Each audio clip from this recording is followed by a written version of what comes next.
Hi everybody, it's Tylah and we're back again with another cooking video. Today we're going to be making crab cakes.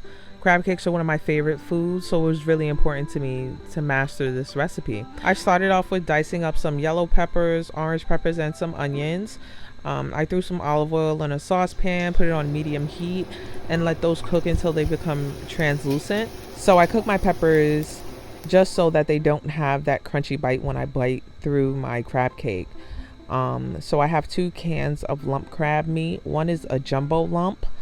I do not suggest that you try to use claw meat for crab cakes. I've never tasted it, but I've never seen it done before. Also, you'll see that the jumbo lumps, I've actually never used them before, but they're that odd little ball type shape. They require that I break them down a little bit so that I can actually form the proper patty shape. So yeah, I'm putting in the pepper and onion. So now I'm gathering up my seasoning. I'm going to keep it real light with the seasonings just because I want the loudest flavor to be the actual crab. So I'm going in with probably like a teaspoon of Old Bay. I'm going to add a little bit more later. So like, let's say about 2 teaspoons of Old Bay, some Lawrys seasoning salt. Because I use that, I do not use regular salt or they would be too salty. That's me breaking up some of the jumbo pieces, and I use all-purpose gray seasoning just for a little bit of a kick. So in order to form the patties, we have to create the binding agents. We have to add the binding agents. So that would be the panko breadcrumbs. I use unflavored, so no seasoning on it, just so again that we preserve the crab taste. I added 2 eggs and I later added another egg just because I don't know, I felt like there was a lot of crab meat in there. And I wanted to make sure that there was a proper amount of moisture in order to hold the patty together while it fried.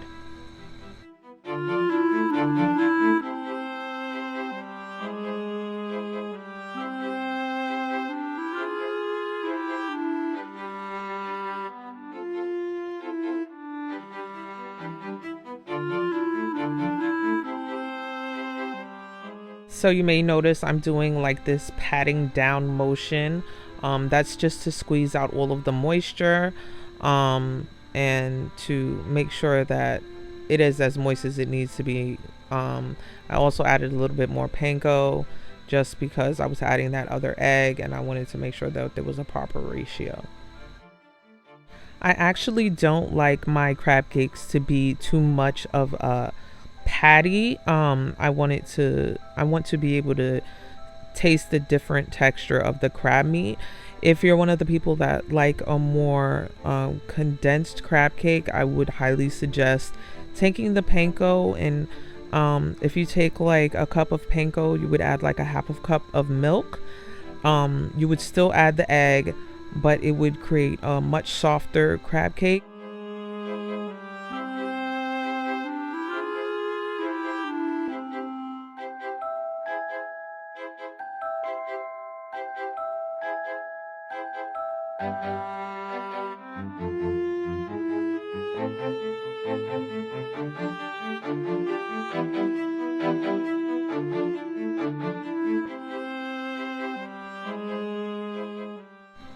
So once I'm done mixing that all up, I'm going to start forming my patties. I'm taking about 2 to 2.5 tablespoons of the crab meat mixture and patting it in my palms. I want to make sure that it's not too thick so that I'm able to fry it evenly, but I also want it to be like meaty and feel as though it's an actual patty.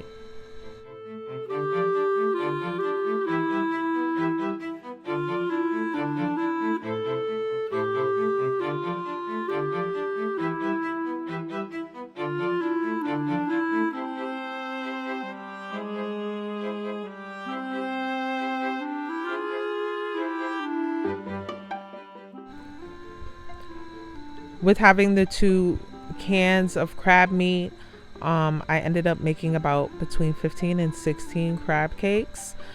Keep in mind that the amount of panko that you use will change the amount of crab cakes you have, because they basically, it helps the crab cake expand. so it takes up more space.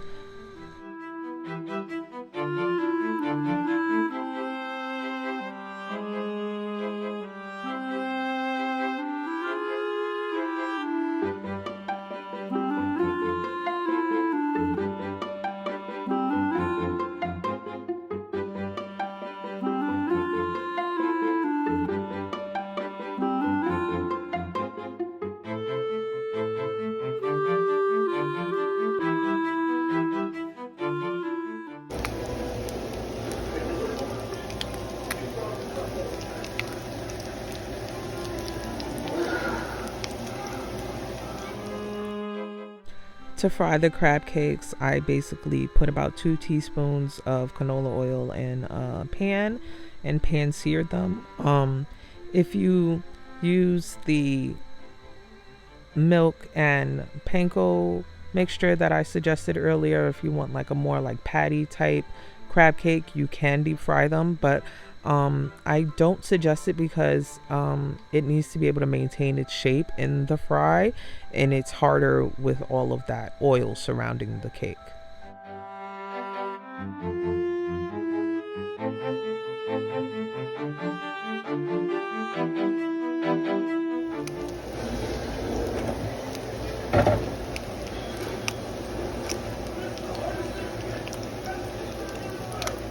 I let them cook on each side for about 4 minutes, and these are my results. Some really good crab cakes. I'll also insert a picture of the type of remoulade sauce that I use. It's really flavorful, so it's a great complement to the crab cakes. I also know some people like to eat it with tartar sauce. So yeah, this is my best friend enjoying the crab cakes when she came to pick them up from my job. I hope you guys liked the video. Please like, subscribe, comment, and I'll see you during the next one. Toodaloo.